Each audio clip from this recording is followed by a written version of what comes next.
तो स्वागत है आप लोगों का एक और नए धमाकेदार वीडियो में। जी हाँ दोस्तों, क्योंकि आज के इस वीडियो में मैं आप लोगों को इंग्लिश के सारे चैप्टर्स को बताने वाला हूँ कि कौन सा चैप्टर ऐसे है, कौन सा चैप्टर स्टोरी है, कौन सा चैप्टर शॉर्ट स्टोरी है और कौन सा चैप्टर दोस्तों हमारा कॉमेडी है। जी हाँ दोस्तों, इससे दोस्तों आप लोगों के बोर्ड एग्जाम में 5 नंबर फिक्स आते ही हैं दोस्तों। और अगर आप लोग इस वीडियो को ध्यान से देख लेते हो और इसे याद कर लेते हो तो आप लोगों के बोर्ड एग्जाम में 5 नंबर फिक्स हो जाएंगे इंग्लिश के पेपर में। जी हाँ दोस्तों, तो चलिए बिना देर किए हुए वीडियो की शुरुआत करते हैं।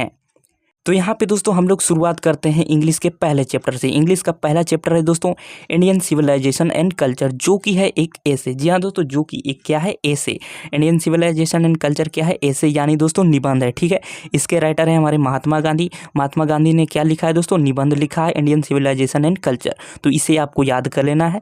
चलते हैं सेकेंड चैप्टर पे, जो कि है दोस्तों Bharat is my home. Bharat is my home क्या है दोस्तों, तो यह हमारा स्पीच है। क्या है दोस्तों, स्पीच है। स्पीच किस कौन देते हैं, तो नेता देते हैं।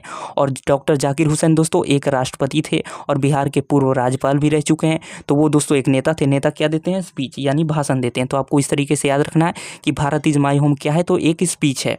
चलते हैं दोस्तों हम लोग चैप्टर नंबर 3 पे, जो कि है दोस्तों अ पिंच ऑफ स्नफ। जी हाँ दोस्तों, अ पिंच ऑफ स्नफ क्या है, शॉर्ट स्टोरी है। अ पिंच ऑफ स्नफ क्या है दोस्तों, शॉर्ट स्टोरी है। शॉर्ट स्टोरी मीन्स दोस्तों लघु कहानी है या लघु कथा है। ठीक है, अ पिंच ऑफ स्नफ क्या है दोस्तों, शॉर्ट स्टोरी है। और इसके जो राइटर है दोस्तों मनोहर मालवंकर हैं। जी हाँ दोस्तों, अ पिंच ऑफ स्नफ क्या है, शॉर्ट स्टोरी, इसके राइटर मनोहर मालवंकर हैं। चलते हैं दोस्तों चैप्टर नंबर 4 यानी आई हैव अ ड्रीम। जी हाँ दोस्तों, आई हैव अ ड्रीम क्या है, तो ये भी एक स्पीच है दोस्तों। ये भी एक स्पीच है जिसे दोस्तों मार्टिन लूथर किंग ने दिया था। जी हाँ दोस्तों, आई हैव अ ड्रीम क्या है, एक स्पीच है। तो इसे भी आपको याद रख लेना है इजीली। अब चलते हैं 5वें चैप्टर की तरफ। 5वां चैप्टर है दोस्तों ideas that have helped mankind. जी हाँ दोस्तों, यानी विचार जो मानवता को मदद किए हैं। जी हाँ दोस्तों, विचार जो मानवता को मदद किए हैं, ये क्या है दोस्तों, ऐसे। ऐसे यानी दोस्तों निबंध है। ठीक है, ideas that have helped Mankind, इसके जो राइटर है दोस्तों वो है हमारे बर्ट्रैंड रसेल। और उन्होंने क्या लिखा है, निबंध लिखा है ideas that have helped Mankind. ठीक है, चलते हैं चैप्टर नंबर 6 पर। चैप्टर नंबर 6 दोस्तों दी आर्टिस्ट। दी आर्टिस्ट भी है दोस्तों हमारा शॉर्ट स्टोरी। दी आर्टिस्ट दोस्तों हमारा शॉर्ट स्टोरी है। तो इसे भी आपको याद रख लेना है, क्योंकि इस बार दोस्तों ये भी आई है। इस बार ये पूछा जा सकता है कि दी आर्टिस्ट क्या है। ठीक है, अब चलते हैं दोस्तों चैप्टर नंबर 7 पे। 7 है दोस्तों a child is born. A child is born दोस्तों क्या है, ऐसे है। ऐसे यानी दोस्तों निबंध है। अ चाइल्ड इज बॉर्न क्या है, ऐसे। ऐसे यानी निबंध। तो इसे भी आपको याद रख लेना है। इसकी जो राइटर है दोस्तों वो जर्मन ग्रियर है। ठीक है, तो इसे भी आपको याद रख लेना है। ठीक है, चलते हैं दोस्तों 8वें चैप्टर की तरफ। 8वां चैप्टर है दोस्तों how free is the press, यानी प्रेस जो है कितना फ्री है। तो ये भी दोस्तों एक निबंध है। एक राइटर ने दोस्तों लिखा है कि प्रेस कितना फ्री है, इस पर क्या लिखा है, निबंध लिखा है। तो इसे भी आप लोग याद कर सकते हो। अब चलते हैं चैप्टर नंबर 9 पे। चैप्टर नंबर 9 है दोस्तों दी अर्थ। दी अर्थ दोस्तों यानी पृथ्वी। दी अर्थ दोस्तों क्या है, शॉर्ट स्टोरी है। तो इसे भी आपको याद रखना है, दी अर्थ शॉर्ट स्टोरी है। ठीक है, अब आते हैं दोस्तों हम लोग चैप्टर नंबर 10 पे। तो चैप्टर नंबर 10 है दोस्तों इंडिया थ्रू अ ट्रेवलर्स आई। तो इंडिया थ्रू अ ट्रेवलर्स आई जो है दोस्तों वो एक ट्रेवलॉग है, यानी यात्रा करने के बाद दोस्तों लिखा गया एक निबंध है दोस्तों। इसे आप लोग ऐसे ही समझोगे। और ऑप्शन में अगर ट्रेवलॉग भी दिया रहे दोस्तों तो आप लोगों को ट्रेवलॉग ही टिक करना है, और ऐसे दिया रहे तो आप लोगों को ऐसे टिक करना है। ठीक है, यानी यात्रा करने के बाद, जैसे मान लीजिए मैं अमेरिका का यात्रा किया दोस्तों 1 महीने के लिए, और 1 महीने में मैं दोस्तों अमेरिका में जो जो महसूस किया, जो जो फील किया दोस्तों, उसको अपना यहाँ पे लिख लेना।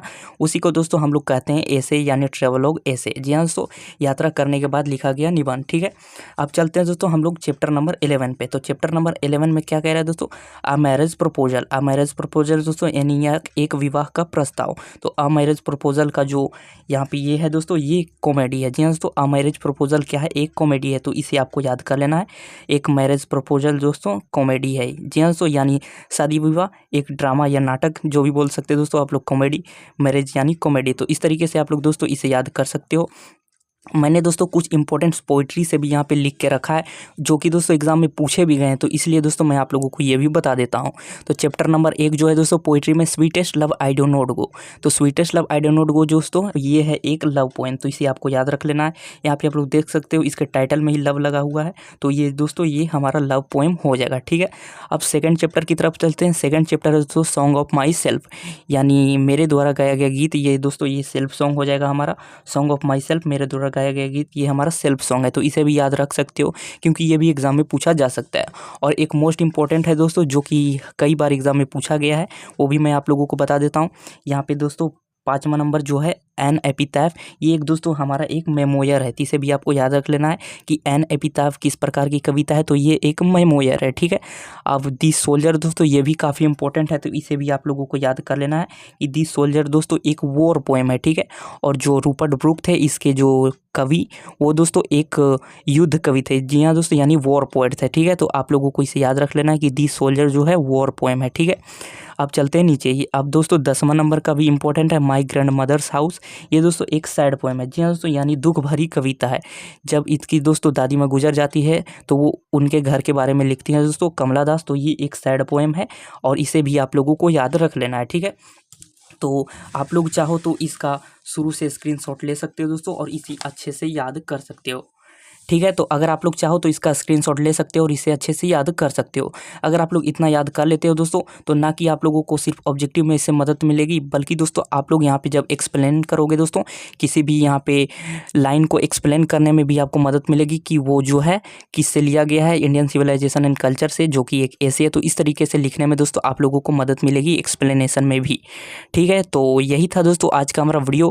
उम्मीद करता हूँ वीडियो आप लोगों को काफ़ी पसंद आया होगा और काफ़ी हेल्पफुल रहा होगा। अगर वीडियो आप लोगों को अच्छा लगा तो वीडियो को लाइक करें और इसे अपने यार दोस्तों में भी शेयर करें ताकि वो भी इसका पूरा लाभ उठा सकें।